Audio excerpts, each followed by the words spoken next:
હાય, myself doctor Parul Dhadhar. આજે મેં વિચાર્યું કે ચલો ને કે ગુજરાતીમાં ટ્રાય કરી. એક સવાલ પૂછું? એટલે જીવનથી આમ થાકી જવાય ત્યારે શું કરાય?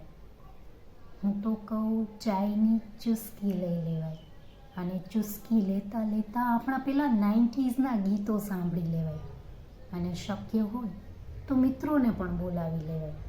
નહીંતર કોલ લિસ્ટમાંથી વર્ષો સુધી વાત ના થઈ હોય એવા જૂના મિત્રોના નંબર તો ગોતી જ લેવાય.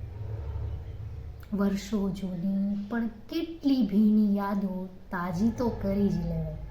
શું ખબર કલાક પછી જીવવાનો આનંદ બમણો થઈ જાય. એટલે હું તો કહું જીવનને આમ થાકતા થાકતા પણ જીવી લેવાય. આ વ્યસ્ત જીવનમાં બે ઘડી હળવાશની પણ કાઢી લેવાય. શું કહેવું તમારું? કોમેન્ટમાં નીચે કહેજો. Thank you.